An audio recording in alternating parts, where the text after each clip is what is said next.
Estratégia. Essa é a palavra-chave que falta na nossa macro-região. A dor de cabeça sofrida por conta das últimas chuvas poderia ser evitada e nem todo o transtorno vivido é culpa do clima. Para entender um pouco mais a respeito desse assunto, o Jornal da Clube ouviu um especialista em administração, estratégia e economia para o setor público. Leonardo, boa tarde. Nós estamos passando por um período aqui que, com certeza, as tempestades, os ventos que atingem até 100 km por hora, trazem um prejuízo inevitável.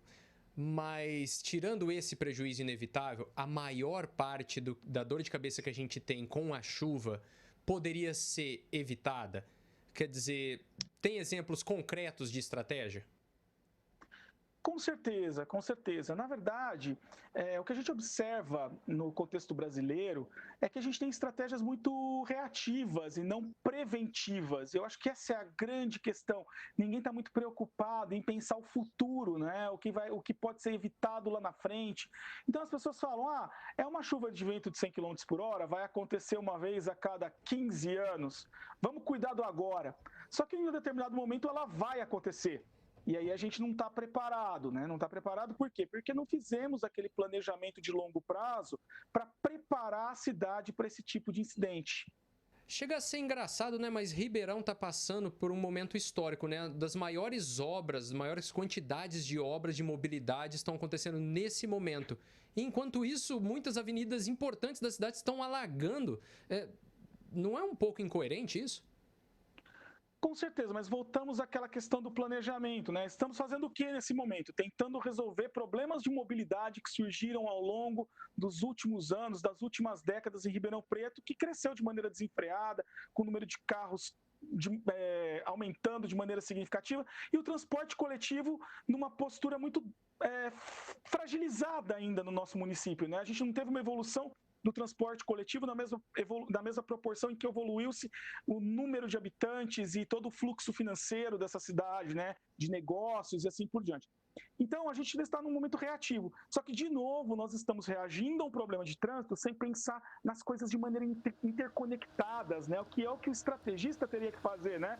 Pensar de maneira interconectada no futuro, nas relações entre tudo que está sendo feito. Então, não adianta fazer uma obra de mobilidade hoje e ter que cavar um monte de buraco amanhã para resolver um problema de enchentes. Isso já deveria estar sendo pensado em conjunto para criar uma grande obra de mobilidade urbana, mas que ao mesmo tempo já resolvesse outros problemas estruturais graves que a gente tem vivido em nosso município. Entre eles, a nossa falta de preparo para esse tipo de catástrofe natural que a gente está vivendo ultimamente.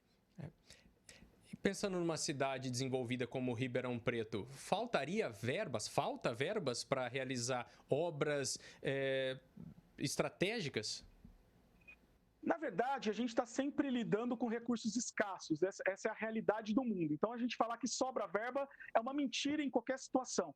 Mas, ao mesmo tempo, eu acho que falta mesmo planejamento. É você pensar nas coisas lá na frente para fazer uma vez só e assim, inclusive, aproveitar melhor essa verba escassa que nós temos. Então, nós estamos fazendo uma grande obra de mobilidade, nós cavamos a cidade inteira, nós paramos um monte de área de trânsito para fazer um monte de obras de mobilidade.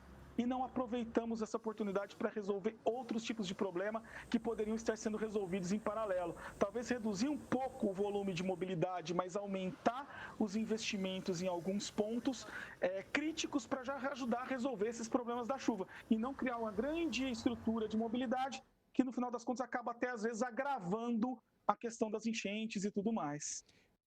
Para poder fazer um planejamento estratégico, é preciso ter um profissional capacitado para isso, né? As prefeituras têm esse tipo de profissional? O Ribeirão teria como se socorrer em algum lugar? Com certeza. Muitas pessoas ignoram o processo estratégico, né? A gente tem muitos técnicos, especialistas em determinadas áreas, mas dificilmente a gente tem pessoas capazes de juntar tudo isso numa única política, num único conjunto de ações, interligando todas essas frentes técnicas que a gente tem aqui no município. E, de fato, o Ribeirão precisa de estrategistas, não só o Ribeirão, todo o setor público brasileiro precisa de estrategistas. E eu acredito que buscar nas universidades seria um primeiro caminho. A gente tem aí um volume muito grande de universidades aqui na região, várias delas na área de economia e administração, onde poderia se buscar profissionais que entendam melhor esse contexto complexo que envolve o pensamento estratégico.